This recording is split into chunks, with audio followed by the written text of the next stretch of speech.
ಸಮಸ್ತ ನಾಡಿನ ಜನತೆಗೆ ಮಹಾಶಿವರಾತ್ರಿಯ ಶುಭಾಶಯಗಳು.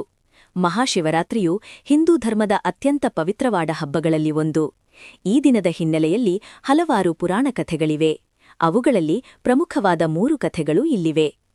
ಮೊದಲನೆಯ ಕಥೆ ಶಿವ ಮತ್ತು ಪಾರ್ವತಿಯ ವಿವಾಹ. ಅತ್ಯಂತ ಜನಪ್ರಿಯ ನಂಬಿಕೆಯ ಪ್ರಕಾರ ಶಿವರಾತ್ರಿಯು ಶಿವ ಮತ್ತು ಪಾರ್ವತಿಯ ಪುನರ್ಮಿಲನದ ದಿನ.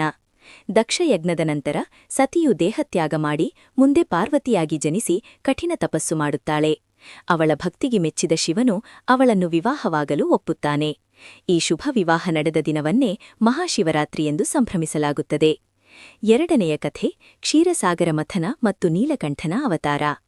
ದೇವತೆಗಳು ಮತ್ತು ಅಸುರರು ಅಮೃತಕ್ಕಾಗಿ ಸಮುದ್ರ ಮಥನ ಮಾಡುವಾಗ ಮೊದಲು ಭೀಕರವಾದ ಹಾಲಹಲ ಹೊರಬರುತ್ತದೆ. ಈ ವಿಷವು ಇಡೀ ಸೃಷ್ಟಿಯನ್ನು ನಾಶಪಡಿಸುವಷ್ಟು ಶಕ್ತಿಯುತವಾಗಿರುತ್ತದೆ. ಲೋಕವನ್ನು ರಕ್ಷಿಸಲು ಶಿವನು ಆ ವಿಷವನ್ನು ತಾನೇ ಕುಡಿಯುತ್ತಾನೆ. ವಿಷವು ಗಂಟಲಿಂದ ಕೆಳಗೆ ಇಳಿಯದಂತೆ ಪಾರ್ವತಿಯು ಶಿವನ ಕಂಠವನ್ನು ಹಿಡಿಯುತ್ತಾಳೆ. ಇದರಿಂದ ಶಿವನ ಕಂಠವು ನೀಲಿ ಬಣ್ಣಕ್ಕೆ ತಿರುಗುತ್ತದೆ. ಅಂದಿನಿಂದ ಶಿವನಿಗೆ ನೀಲಕಂಠ ಎಂಬ ಹೆಸರು ಬಂತು.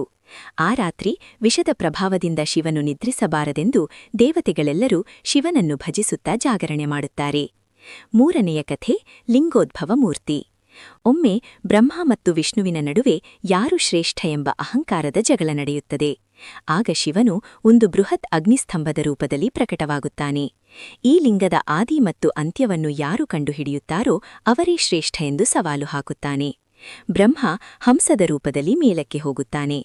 ವಿಷ್ಣು ವರಾಹ ರೂಪದಲ್ಲಿ ಕೆಳಕ್ಕೆ ಹೋಗುತ್ತಾನೆ. ಇಬ್ಬರಿಗೂ ಅದರ ಅಂತ್ಯ ಕಾಣುವುದಿಲ್ಲ. ಈ ಅಗ್ನಿರೂಪದ ಶಿವನು ಲಿಂಗದ ರೂಪದಲ್ಲಿ ಪ್ರಕಟವಾದ ದಿನವೇ ಶಿವರಾತ್ರಿ ಎನ್ನಲಾಗುತ್ತದೆ.